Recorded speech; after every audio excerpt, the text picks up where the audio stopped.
Okay, what is up, folks? This is Addy Ads. This is Public Intelligence, and this will actually probably be on the Epstein files as well.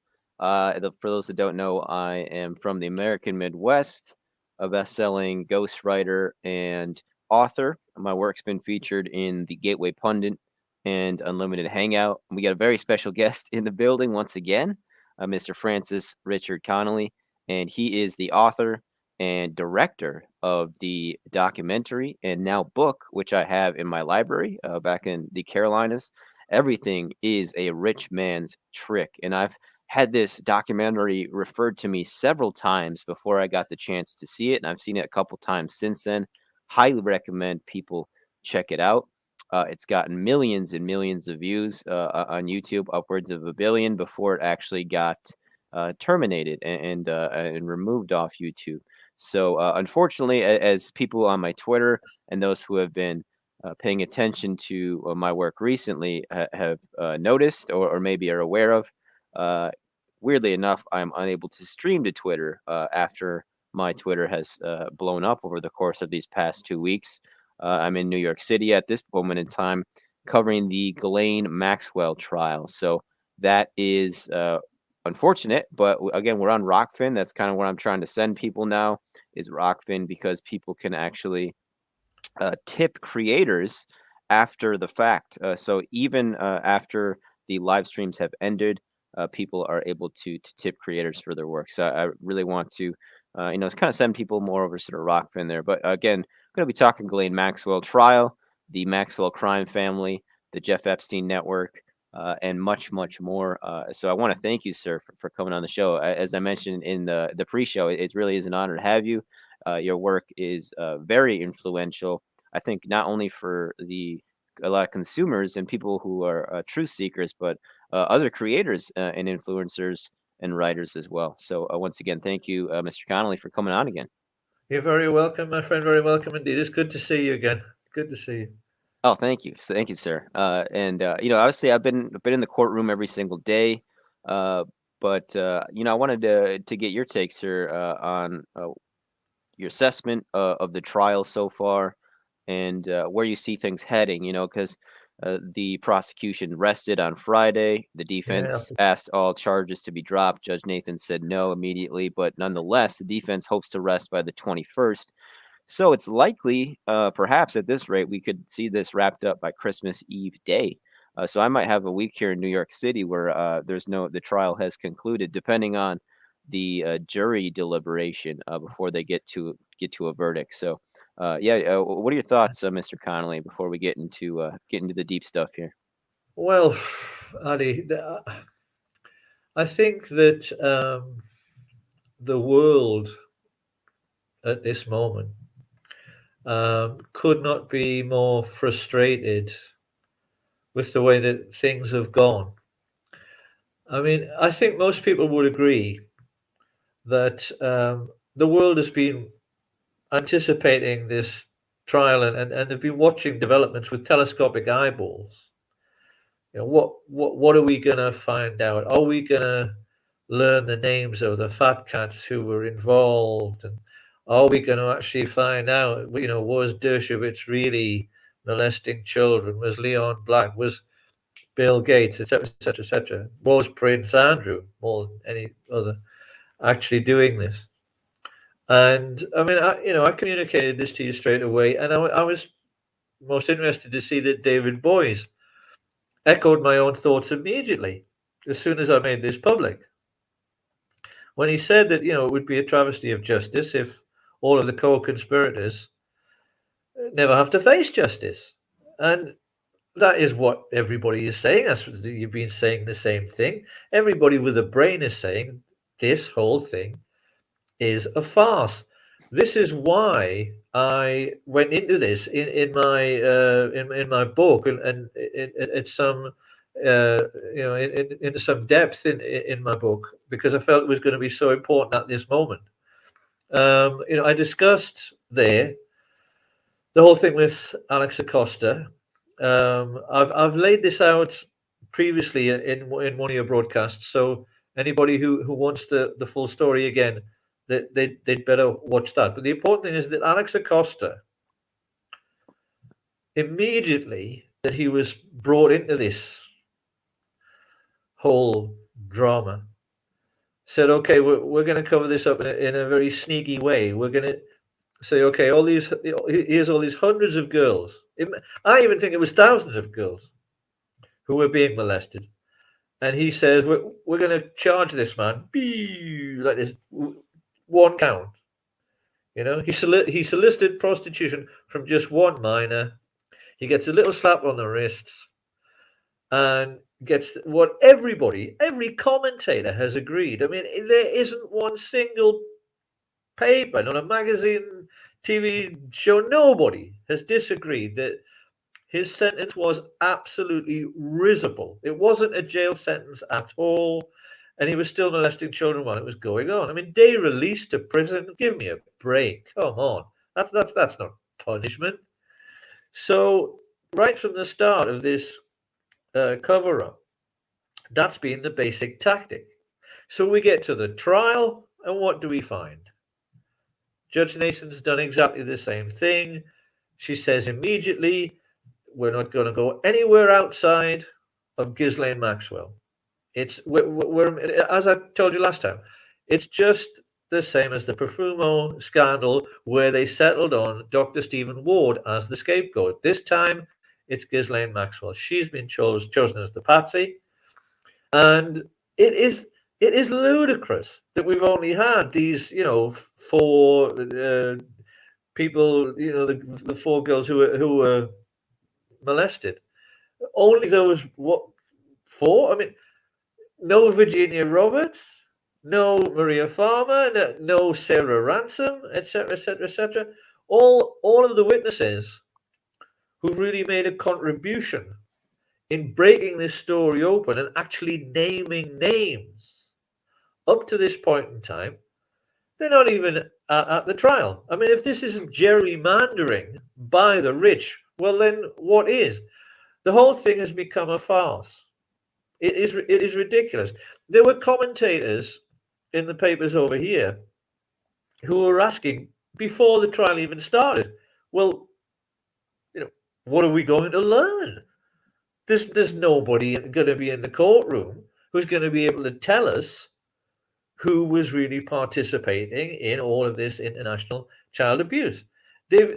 What they've got here is something like a theatre, and they've narrowed it down and narrowed it down and narrowed it down to one person in the front row. It is completely ridiculous. The whole thing is ridiculous. And I have said from the start, a mistrial, needs to be announced. That's what needs to be fought for. And I've been racking my brains to try and think of how. Because what is needed here, Addy, is somebody with power to step in and say, this is wrong. This is so obviously against common sense. This trial is not about what it should be about. Right from the very beginning, and I was, you've been trying to say to people, well, where's all the mentions of the CIA? You're telling me that MI5 with Prince Andrew weren't involved in this, MI6, that the Mossad? I mean, for Christ's sake, one of the most important witnesses, Ari Ben-Menashe, said that all the stories that we've heard about, Ghislaine and Jeffrey getting together in the 90s is that's all wrong, that they were together even in the 80s, that it goes back that far, and that they were joined together by Mossad, not, by any sort of accidental social meeting or anything like that. So, like I say, that in these circumstances where we need somehow to force a mistrial, the only thing I could come up with was Jeffrey Berman. And the reason I'm thinking that is that it's two reasons. One is that he was one of the few authority figures who seemed to be genuinely hell-bent on trying to bring Prince Andrew to justice. He couldn't have been a bigger thorn in their side at the time that he was Attorney General for the SDNY. So, what to do with that? the interesting thing is he's walking distance from where you are. His office is just a little bit further south from the courtroom. I've discovered this. So I wrote to him. He works for a firm, and I'm probably going to embarrass myself here and show my ignorance of the American language. I don't know how you would pronounce Fried as a surname, but over here we would just say fried. I don't know if Americans would say freed. I'm not sure. But anyway, for all of your listeners, for all your viewers, for all of your friends, for anybody out there who's seeking justice in this case, his email is Jeffrey, and that's GEOFFREY, Jeffrey.Berman at, and I'm going to pronounce it this way, friedfrank.com. I'm sorry if that makes you laugh. And his telephone number is 212-859-8976. I wrote to him yesterday. I think he'll have only had a very brief time to contemplate what I was asking. But I've simply said to him, look, there must be something we can do as a world community. Surely there must be some way to force a mistrial in this case. I think it would be, given his history and his legal standing, because he's still very, very high up, obviously, in the justice system in New York. I think it would be a very good idea if you asked him for an interview. I Definitely, think, definitely up I for think, that. I I want to think that, double check on that. That's Jeffrey GEOFFREY dot Berman BERMAN that's, at fried FRIED Frank. Is that yes, yes, FRANK.com? Okay, okay. yes. And then Jeffrey.Berman at friedfrank.com. That's the name of the firm. And the telephone number is 212-859-876. okay, okay. It just seems to me that because he's still, as I say, at the very top, I've put it to him. Surely you and your colleagues can get together and find one honest judge somewhere who can turn around and make a public statement and say this trial has become a farce. I wrote to all of your Supreme Court justices, and not one of them wrote back. You you have this woman, Addy. Again, I'm going to embarrass myself here. Do you say her name is Laura Ingraham? Ingraham? This uh, I believe it's Ingram. Is that how you would pronounce it? I believe it's Ingram. Yeah, I think it's Ingram. Well, Ingram. Laura what is Ingram. she? Is she CBS or NBC? I can't I remember. think she's Fox, Mr. Conley. I want to say she's She's oh. Fox. Well, she was doing one of her specials, and she was making a very big deal out of the only black Supreme Court justice. Is it Clarence Thomas? Yes, sir. You got it. Not Clarence Thomas. Being a great American. Oh, a moral leader of such fortitude. How many times have we heard this, I'm thinking? And, well, I wrote to him. That's me. I don't get a reply. This is the establishment, as usual, showing that they are rotten to the very core, rotten to the very top. And something needs to be done about it. Americans have got to get together somehow and do something about this, in my opinion. I think a lot of people would want me to ask you, Addy, now, what the feeling you've been getting on the streets is about the trial and the entire case. And I know that's a very open-ended question, and sometimes I get a bit peeved at questions like that myself because it kind of doesn't focus on one particular thing. But you must have spoken to so many people. Before we go into the actual what you've actually seen in court, and obviously I want to ask about that. But would you say that there's any kind of general consensus of opinion amongst the American public? Is there a consensus about Ghislaine Maxwell? Is there a consensus about the trial that you feel at all? Yeah, I don't know if we've reached a consensus on the trial yet. Certainly, I remember at the beginning, I was the very first day we were in court. There's this other guy from Wisconsin who's been doing good coverage as well. And they were just talking about the lack of the call in line and Judge Nathan Yeah, disallowing the general public to call in and listen to exactly, see what's going on. exactly. And he I was was going to talking, use that. It's yeah, not there. Yeah, yeah, yeah, there was so many people I think that were wanting that, and then, there's a lot we can go over. Obviously, there's been a lot of rumors and myths around the trial from some pretty big main names in the media. But to answer your question, I was just going to bring up that experience. He was talking about it as just questioning. He's like, that is that conspiracy of some sort. And there was this guy from the New York Times, and I have to say he had a very haughty demeanor about him, and he's wearing like three masks, and it just seemed like one of those kind of mainstream, haughty, New York Times shills yeah, that get paid a yeah, lot of money to do garbage work, basically. I yeah. mean, it's my contention that I haven't been rude to any of the mainstreamers that I've seen in there, but I have to say I've had to exercise effort not to say, look, the BBC is garbage. The New York Times is garbage. Because there's this lady there from the BBC, and she's talking about, oh, my team is on it, and she's like, kind of, like, okay, good for you. You have a team. I work alone, and I'm doing 10 times better work in my estimation than you ever will. Absolutely, Ali, you are. You're trying to tell the truth. You're not trying to cover up things the way the BBC does. I might, insert by the way in there that the I don't know what the American media has been doing with this. Recently I've sort of praised Tucker Carlson for one or two things. We'll get back into him in a moment. But the coverage here, especially on TV, has been utter rubbish, utter garbage. You can see it's just part of the cover up. Okay. Yeah, and we can I'll definitely ask you about that because 'cause I've been so, had tunnel vision here that I haven't had a really great sense of what the mainstream coverage has been like other than my interactions with the people here.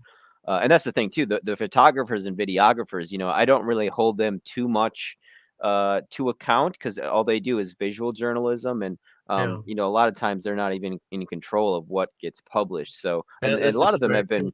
have been really actually nice to me. So I've had some good Yeah, conversations with them. that's very But true. yeah, just going back to that, it does seem like certainly that New York Times guy didn't think there was anything afoot as far as the call-in line. But I have talked to a few of the independent folks, and I gotta say they have generally been giving more benefit of the doubt to the process than I have. But I got to give a big shout out to Mr. Lee, Matthew Russell Lee of Inner City Press. Many people have kind of pegged us too as being the leaders in the coverage here as far as the best analysis and best coverage. So I got to say that's been really flattering because that is his kitchen. All he does is cover SDNY trials, and he's a former lawyer himself. He's got a great story too, going back to coverage of the UN, which he actually got kicked out of covering the UN. But uh, yeah, he and I are both have been public about our doubts. Particularly with the prosecution's performance. So as far as a consensus, I don't think there's one yet. I think as we get further into this and people maybe start to realize that maybe there is something afoot, from their point of view, that Yeah, it could be a greater consensus of, okay, yeah, this is maybe not a trial that is fair or a due process a trial, one that would we expect, even disregarding what has happened in court, just looking at the macro level of this whole process itself.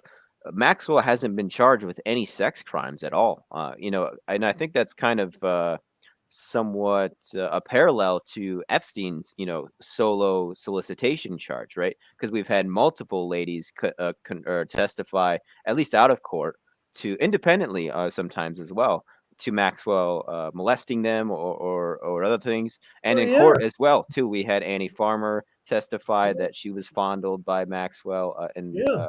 at least one other lady too. I believe it And was yet Miss she's not Carol. been charged with any sex crimes. Right, right. It's really bizarre. It's there's Well, various reasons that could be. I think being a woman helps in that sense, but being a Mossad princess helps more than anything. well, you said it, brother. Oh boy. You see, that straight away, that could not be more ridiculous after Virginia Roberts' testimony. That's even in that perversion of justice book that that lady from the Miami Herald wrote. That Sarah Ransom has said the same thing, that she participated in the child abuse with the men, and that she's known to be, well, I'm going to say it, a butch dyke, and that's her big thing, that's what Sarah Ransom was on British. Well, I know she's there. She was on one of the British TV programs in the last couple of days, and she said that her vivid memory of so much of when she was mixed up with these people was that you know Ghislaine would be having sex with women and girls in front of her all the time. This woman's quite clearly a sex maniac and quite clearly bisexual. And Yeah. how on earth she can be put in court, looking at the history that we I think is pretty well known, and not face sex abuse charges. It just gets more and more ridiculous. Have you? You must have seen Sarah Ransom. Addy, have you? Passing you? I missed her. I know I think she was here on the first day or the second day, but I actually missed her. I did see Teresa Helm though, and her lawyer, Sigrid Macaulay, entering in. I want to say it was towards the end of the first week, if I'm not mistaken. So I did see Teresa Helm, but I didn't see Sarah Ransom. But I did hear that she was here. So you think that that's genuine? That Sarah Ransom has been there? That there's no chance they could have faked that one? You don't think? I haven't seen video or photos of it, but I got told by word of mouth by I think it was another reporter that she had been there. So Do you know if no, she's scheduled to be? As far as I can tell from what she has said or has been alleged to have said, mhm, her whole thing is that she wants to be there when Ghislaine Maxwell is found guilty, and that's going to be mhm. closure for her. So, as far as you know, is Sarah Ransom supposed to still be there on Thursday and Friday, and after that, Uh, you haven't seen her in court? I have not. No, I've seen Teresa Helm, and I think that's it as far as victims go. But again, I did hear that she was there, and that was news to me. I didn't know that she was going to be there for the verdict, or at least wanted to. But again, I'm not keeping totally up on what she's been up to. I'm closest, I would say, definitely with Maria Farmer. We message on Twitter almost every day throughout this trial. So Sorry, could you uh, repeat that? Did you say you're now messaging Maria Farmer? yes, sir. Yep, yep. Well And done, my that's friend. That is a oh, big thank you. coup. That is a Yeah, really big coup. yeah. Because It's been she's Ari, I wonder if we should tell the world right here.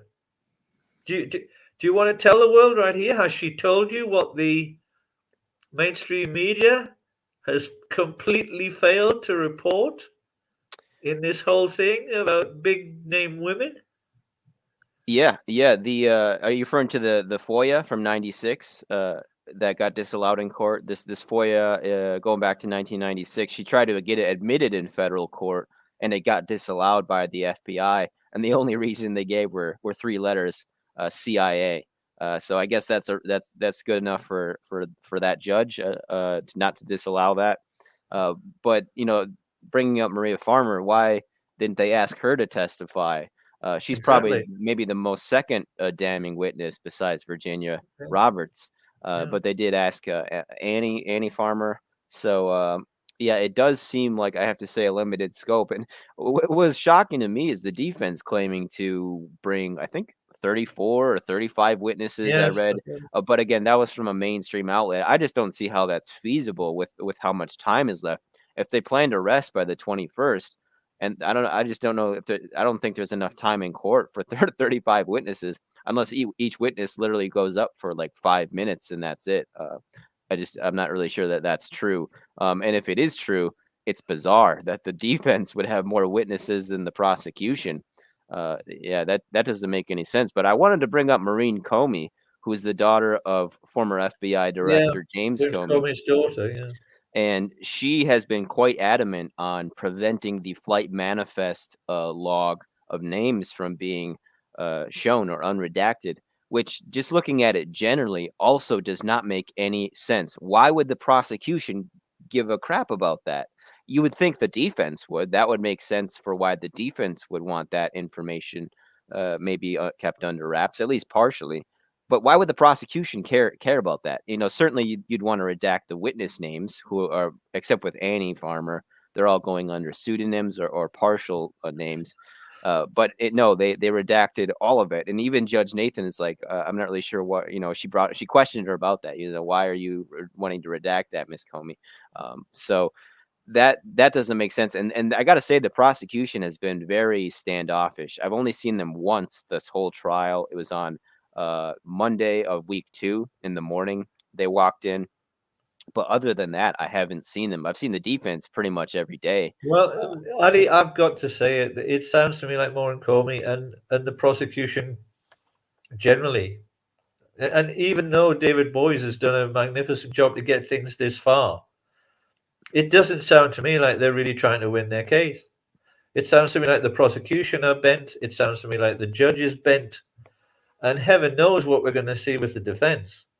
I mean, they are now obviously going to bring out the most dirty tactics possible to try and shred the validity of the witnesses.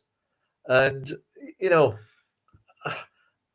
do you think it's simply impossible that Ghislaine could be found innocent? I don't. I don't think it's impossible. I Even after everything we've heard, do you get the feeling that it's still up for grabs?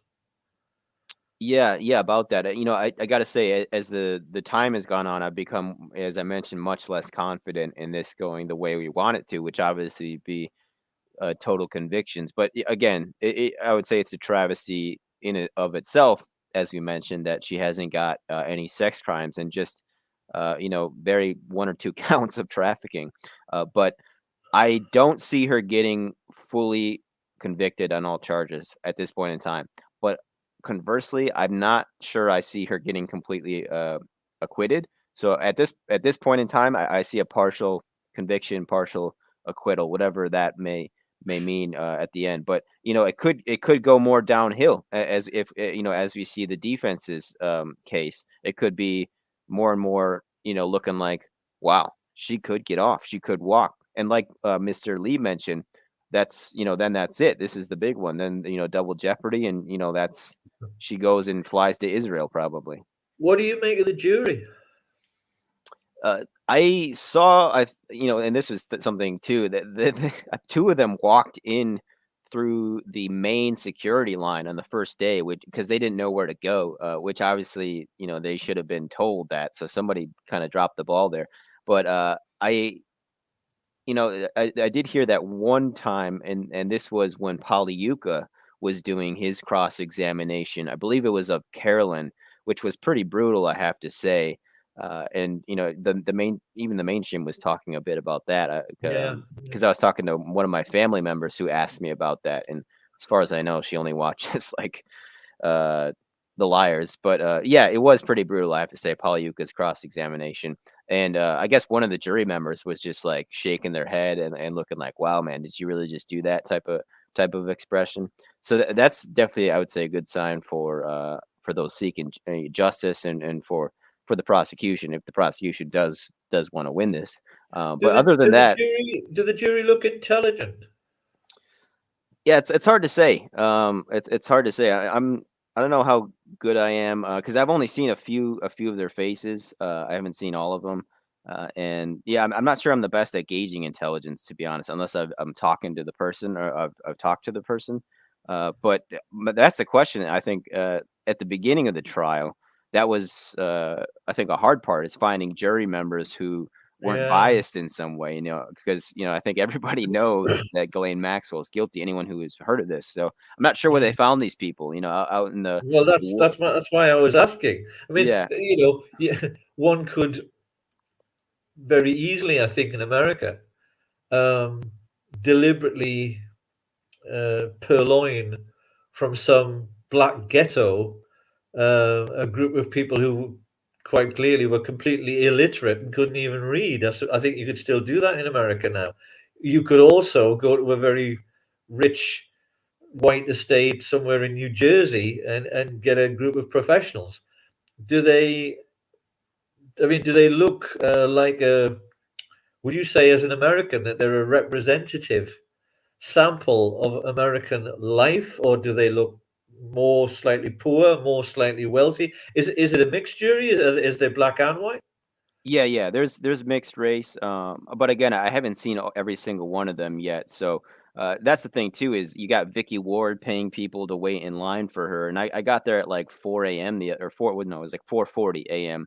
and I wasn't able to get in. So I'm gonna try to get in this week because I think there's gonna be a lot less people around, which I think maybe was a tactic too because it was kind of bizarre. It's like why didn't you have us have Monday and Tuesday off, and then go, or I'm sorry, have Thursday and Friday off, and then just have Monday to Wednesday court.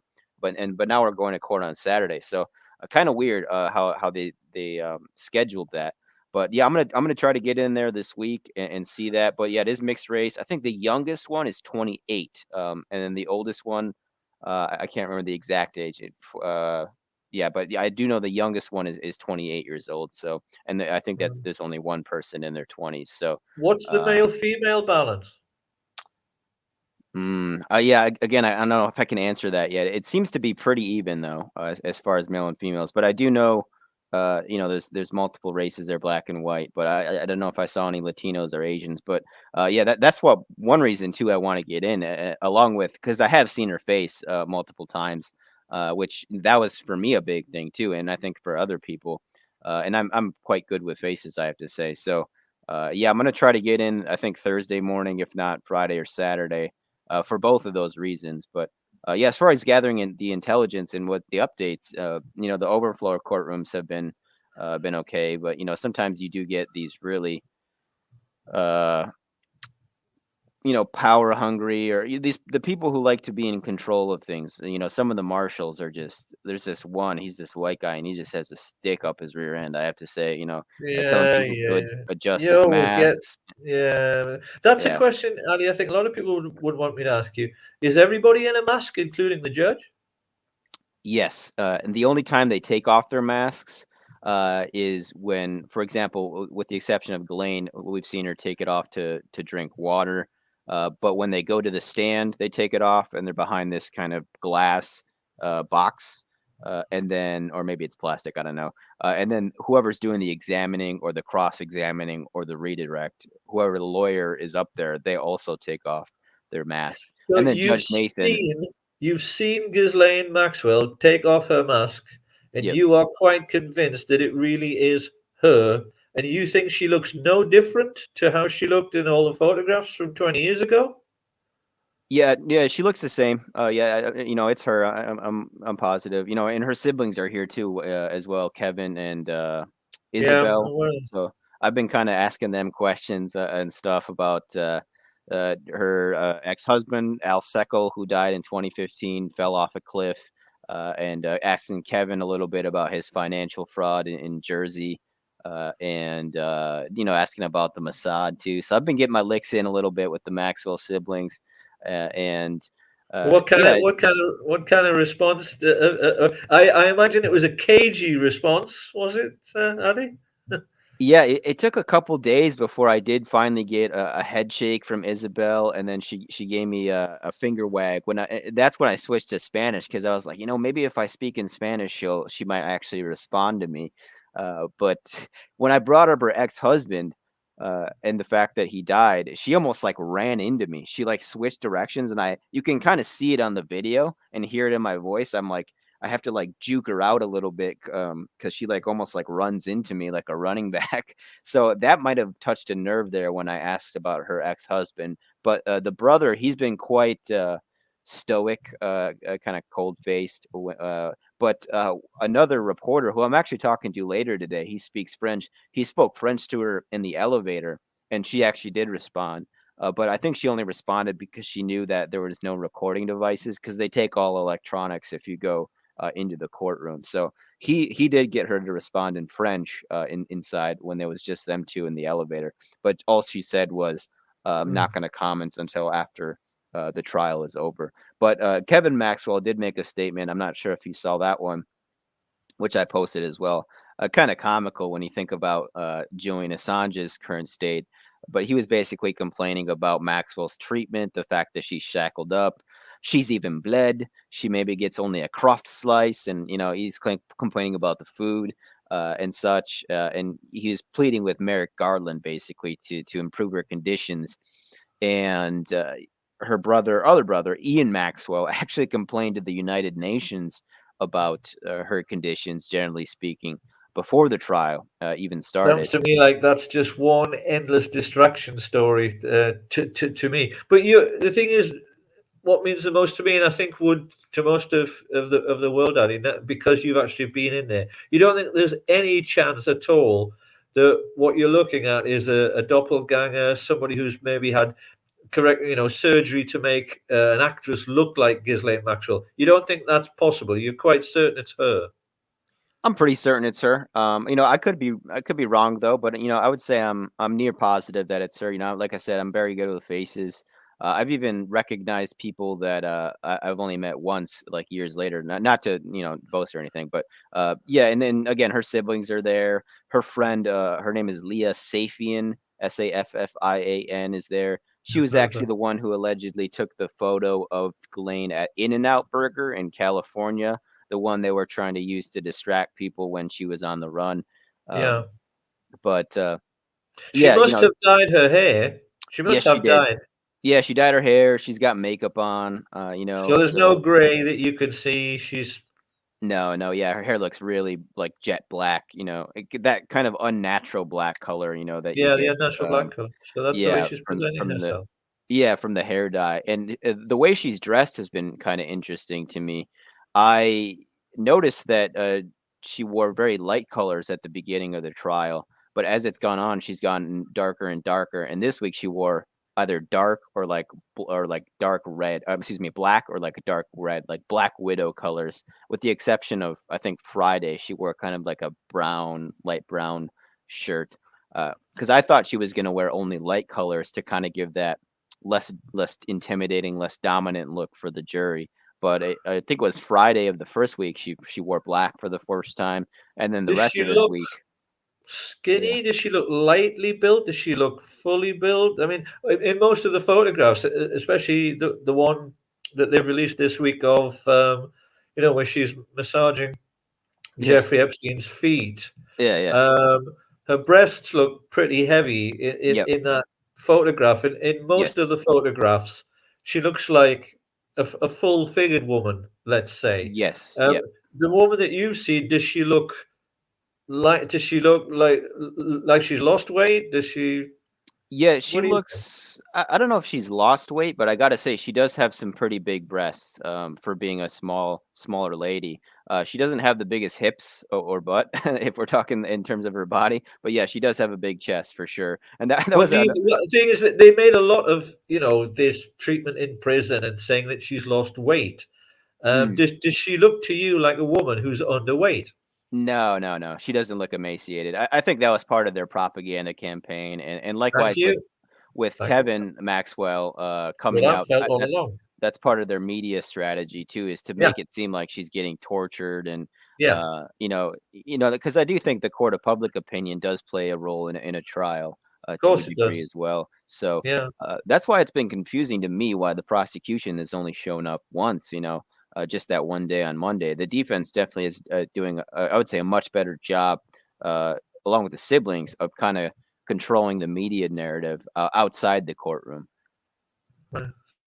So this, like I say, this is the thing that I have to surprise you with because I don't know, Adi, how much you know about this yourself, and I don't even know if Americans, your fellow citizens, will be aware of this because it's suddenly become. Just I'm just looking out at the notes I've been making all day on this because I wasn't expecting this, and it's rather convenient that this has turned out this way. Are you aware of the Dunn case? Oh, I did see an update to that. Are you talking about Harry Dunn, the young lad who got Killed basically killed in a vehicular by Ans. manslaughter on How do you say Sekulis his or name? Ansekulis? Uh, Ansekulis, right. yeah, the spook from the How CIA. much do you know about how much do you know about the details of I that? know a bit. I know that she fled. I know that she is basically untouchable because she's in the CIA, as they all are. We saw the pedophile case recently Well, let me break. let me give this to your listeners, to your audience, and to anybody else who might be, you know, drawn into this because of it being such an important development. Because if there's one thing that the mainstream media do really badly, it's getting across the salient points of, Mm. well, anything, never mind, crime and one thing or other. The important thing that your viewers need to know is that Sekulis was married to this guy or had this partner who was on the well, you see, again, we're back to pronunciation. I would be interested to know how an American would pronounce, how would you pronounce CROUGHTON? How would you pronounce that? Crougton. That'd Yeah. be like Croton, I think, or Croton, maybe, Well, I'm depending. not even sure if we pronounce it Crufton, because in England, Okay. rough is ROUGH. So they might pronounce it Crufton here. I spelled it because if anybody wants to check this out for themselves, that's where it happened. Apparently, there's a huge airbase next to a village called Crufton in England, which is about halfway between London and Birmingham. And apparently, Asakoulis has been zooming out of this American airbase, which is also a spy base, and she's gone on the wrong side of the road and killed this young boy on his motorcycle. I mean, it's bad enough if you kill someone by dangerous driving in Britain. She's been on the wrong side of the road. And I've learned today a detail that I hadn't picked up earlier. This has only come out recently. That she was well known for being someone who was always on the phone, and there was all these phone calls and text messages, etc., up to the day before this terrible thing happened, and there's a plethora of calls the day after, and there's nothing on the day that it happened. So it looks as if the very first thing she thought to do when it happened was to delete her phone activity. So Mm. quite clearly, she's thinking to herself, because she's a CIA agent, well, they know, the police are going to know what time it happened. If I'm on the phone exactly at that time, because that would be recorded, I've obviously been on the phone when this has happened. And well, how does that look? She's on the wrong side of the road and on the phone? Yeah, not good. Come on. And as you say, she essentially fled the scene. She didn't get a commercial flight home. She used an American military aircraft to fly back to where she lives. And where she lives, as far as I'm concerned, is all part of this because she lives in Langley, Virginia, which is the place, the estate, basically, where all of the CIA agents who work at the headquarters of the CIA in Langley, that's where they all live. And when she was approached today by ITV for a statement, she refused to give a statement and just drove off. So once again, you have this thing of one law for the rich and one law for the rest. The thing is that this happened 2 years ago in 2019, and ever since then, the family have been quite rightly saying, because this country, England, was up in apoplectic arms at this story, that Of she could course. use diplomatic immunity to kill a boy and then fly home without being touched. And the family have been trying to get justice in this case, and it looked like it wasn't going to come their way at all. Just today, they've announced this morning that there is going to be a hearing. It's going to be in January next year, And some of the papers were saying that Anne Secoulis was going to be forced to testify via video link. Her lawyers in other papers are now denying it, and it all seems a bit uncertain. But what's important is that all decisions in the legal world set some kind of precedent. People have been saying forever that, for God knows how long now, that Prince Andrew should be extradited to America to face charges all over this whole Ghislaine Maxwell thing. A lot of people have been saying, look, it's obvious. Let's do a good swap. We'll send Andrew that way. You send Anne Secoulis back this way. And, quite seriously, Addy, that That'd be would great. be a huge step forward Oh in yeah. seeking justice for all the people who are, who've been hurt by these people and killed by these people. So this is something else that I would like you to put to Jeffrey Berman. This sets a precedent. It really does.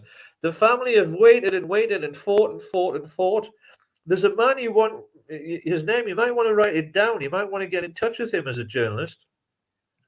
I was very surprised to learn that their spokesman, and it's a little unclear as to whether he's a lawyer, a practicing lawyer, practicing professional, or if he's just a very bright man who's trying to help, because he does know the Dunn family. They live just up the road from him. And apparently he led a judicial review. For those who don't know, and the public are never told these kind of things because the elites don't want them to know. But judicial review is the legal process through which you can hold the powerful to account.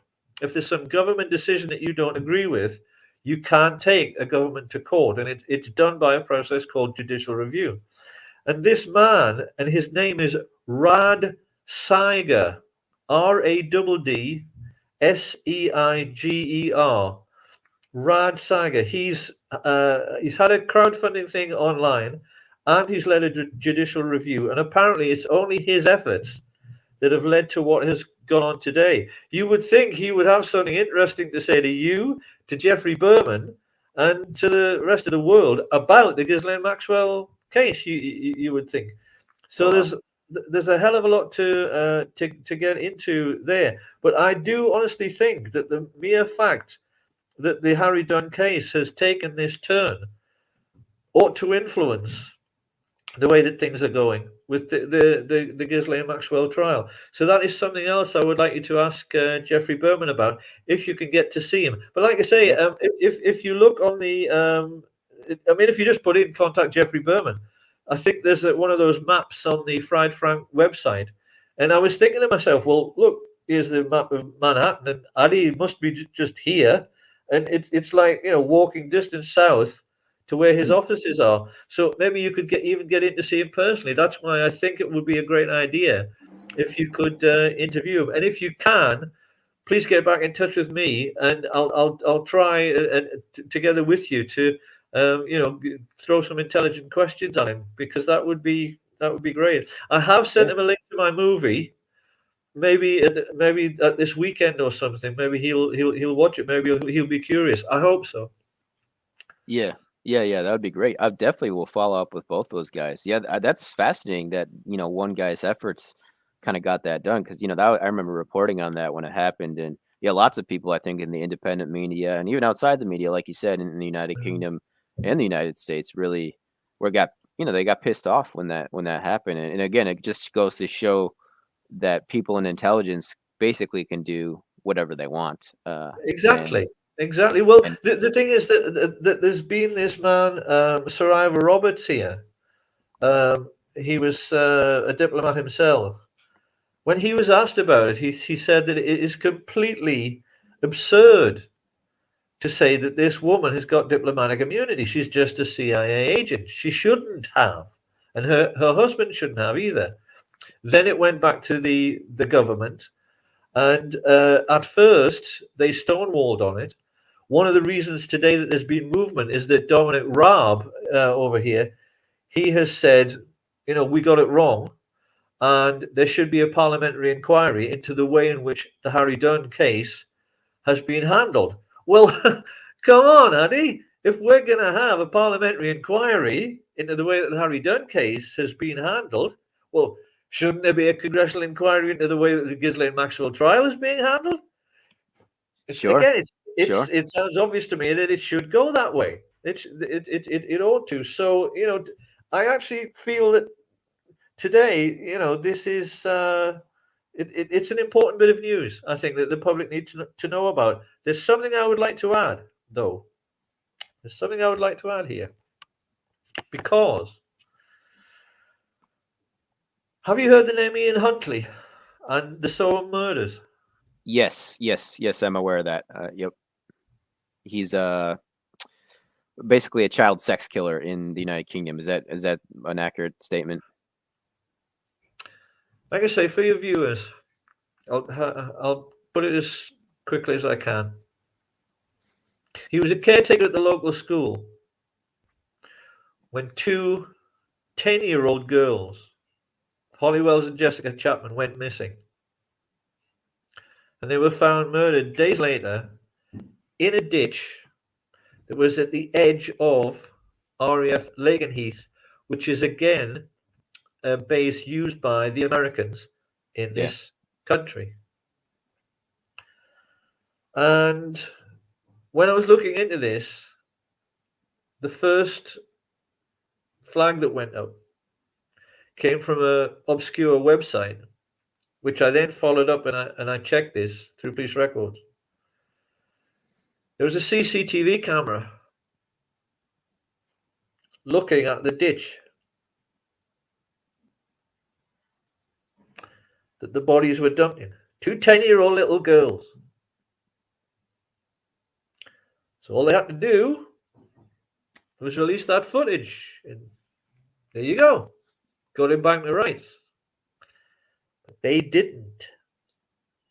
And they wouldn't. So now I'm asking why. And then a lot of other journalists in this country started asking why.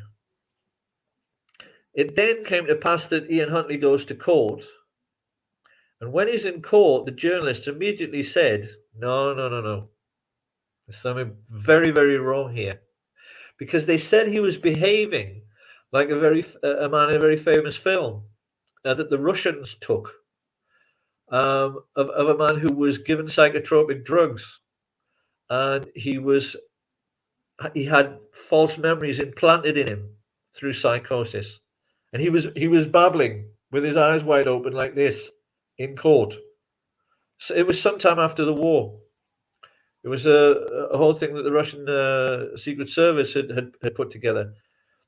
And a lot of journalists believe that Ian Huntley is actually innocent and that he never had anything to do with the killing of those girls. And I must say that from the moment I first saw him on TV, I mean, nobody is ever allowed to say, well, he doesn't look like a killer. Sure. But Yeah. if ever there was a man, when he was asked by the TV crews, he wasn't hiding anything. He wasn't backing away. He wasn't, he couldn't have been more upfront. He was just like you and I are now. He wasn't hiding anything. To me, he obviously hadn't had a damn thing to do with these girls. And once again, they need a patsy. He was convenient, and they've destroyed his life. He's still in jail now. I personally believe that Ian Huntley is innocent, and that case has made me wonder with this whole Anne Sakoulas thing, because there's no doubt whatsoever, as you say, that she's getting away with this because she's a CIA agent. Now, we have this thing on the mainstream media all the time where they're manipulating the truth and they're planting details that are not true. What if, Addy, the thing about her using the phone behind the wheel is false, and she was actually out trying to really kill someone with her car with some purpose and hit the wrong man? Now, a lot of people will come back to me straight away. I'm going to get attacked for this. I don't care. But who knows what she was up to? About 25 years ago, there was a very, very strange story in the press here of a man who'd worked for MI5 who was Asian, who was found in his car, and the car was burnt out and his corpse was burnt. Then, when they did the autopsy, they found that he was already dead from having his neck broken by a ligature. So, how do you burn yourself to death in your car if you're already dead? Mm-hmm. Right. It's nonsense again. This is, again, one of these things that men like David Shayler have brought up, that there's obviously, military intelligence involvement in the killing of these people. I just can't help wondering if Anne Secoulis has actually been up to something nefarious Mm-hmm. at the time that she killed Harry Dunn, and that because they are saying there is a national security issue with the Harry Dunn case. This is what her lawyers are saying now. Her lawyer, I think, is called Amy Jeffress. I've never seen such a funny name. Amy Jeffress. Why would there be a national security issue over a woman killing a young motorcyclist with her car? So I would say to your good self and to anybody else out there who's interested in this, keep an open mind, a really open mind. Anything to do with the Anne Secoulis case, I think we may yet have some. Well, I think that could go in any direction. I'll be very interested to see. But the important thing is that it does, as I have said, set a precedent. There's no doubt in my mind that if she could be hauled in front of a UK court, if you like, even if it's in absentia, and a few people have suggested it may be. Well, if that can happen to Anne Secoulis, why can't it happen to Prince Andrew? I actually don't want to see Prince Andrew extradited to America. I want him tried here because he committed the offence against Virginia Roberts here, and he committed offences abroad. So, part of the thing that's been difficult in this case is it's an international case. It's an Anglo-American case. Right.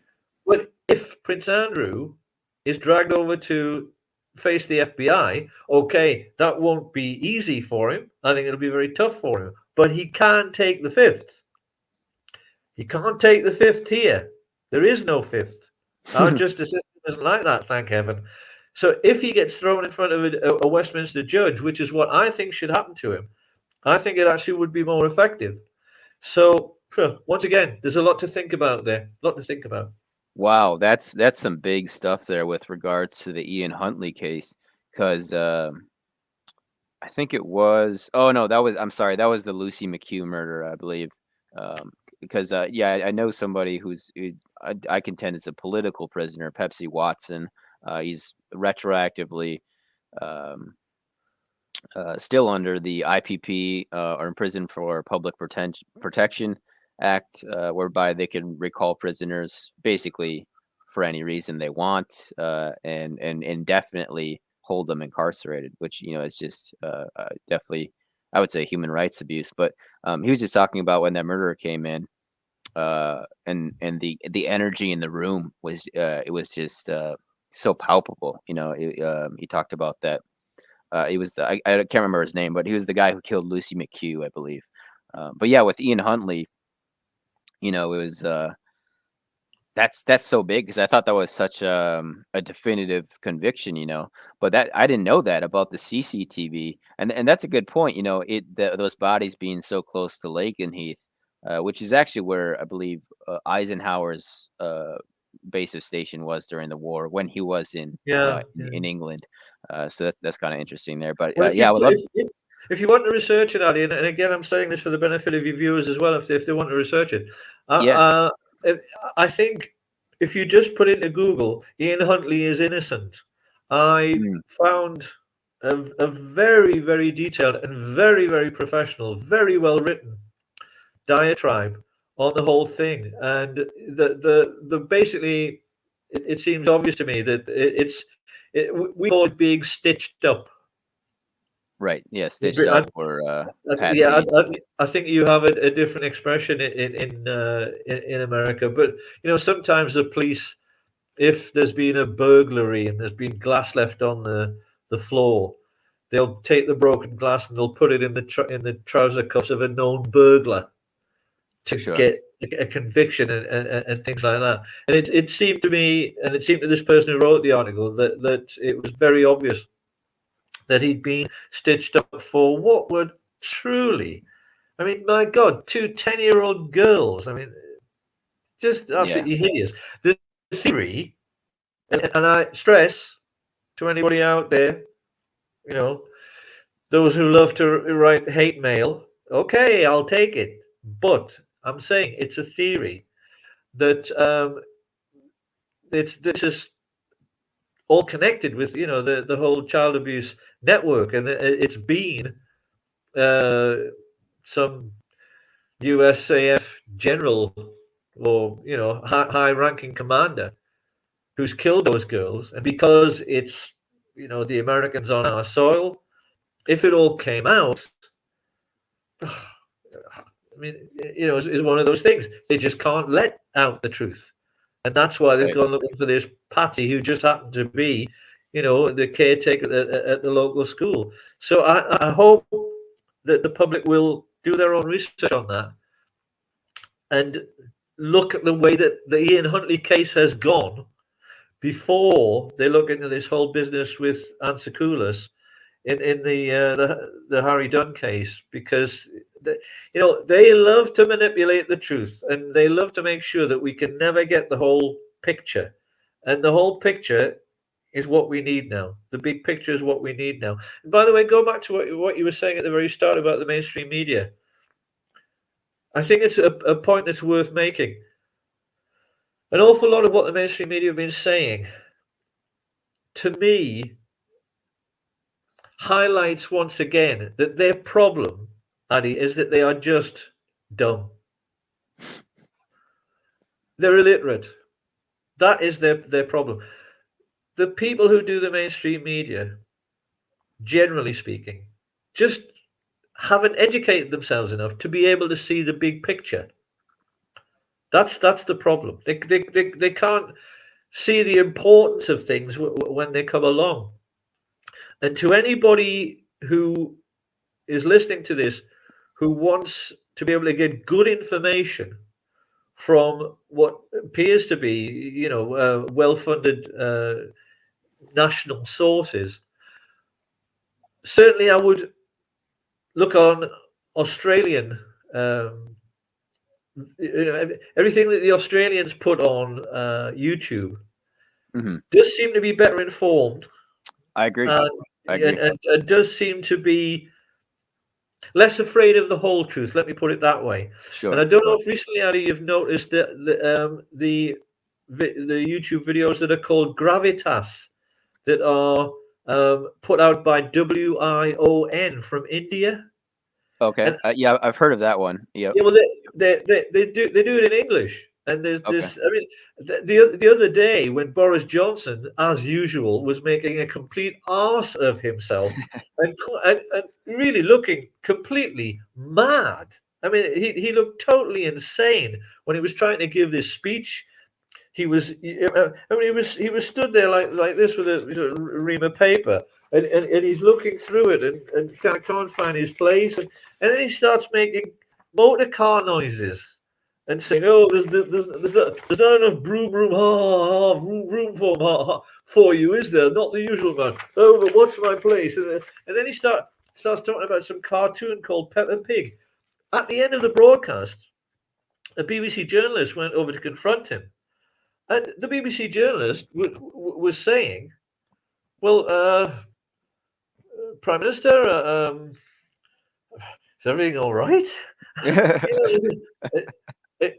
know, are you feeling okay?" The BBC reporter quite honestly felt that he either he's out of his mind or he's developing dementia, just like Joe Biden. And Boris Johnson, as usual, well, I feel it went terribly well, actually. Totally living in his own universe, just like the ruling class always do. I mean, and like I say, WION News, these Gravitas News people from India, they absolutely excoriated Boris Johnson as much as anybody ever has. And India obviously has got a lot more reason to excoriate us, the British, than anybody else. So it's understandable. But it was very good to see, and it was a very good article. So again, for any of your viewers who are wanting decent news sources or something like decent news sources, I would suggest that they might want to check out those people as well, because they're not doing a too bad a job at all. And they seem to have been influenced by this drift that's happening with Tucker Carlson, because I have to say, especially after what you told me had really gone on with the Senate riots, for Tucker Carlson to come out and say that he now thinks that the Senate riots were fake news. I mean, come on, Eddie, that's a big breakthrough. I don't Oh know if yeah. you see it that way, but I see it that Oh, way. for sure. Yeah, and I missed that entirely. Like I said, I've been so hands Well, full you with will the have done, Maxwell yeah, trial. But yeah, yeah, that's why I'm trying to educate people close to me, friends and family, a bit without being forceful. Because again, I do think it's not a great use of time to try to persuade a single individual. But at the same time, I was there neutrally reporting, and I'm just trying to explain to them like, yo, this was, you want an insurrection, get it, get somebody with 1,000 armed men, and you might have a possibility at an insurrection then. But you have exactly. grandmothers, there's people in wheelchairs there. There was people who brought their families, and it's just that's the thing too. Is Scott Adams? He's the creator of Dilbert. He would tweeted earlier today. I retweeted him.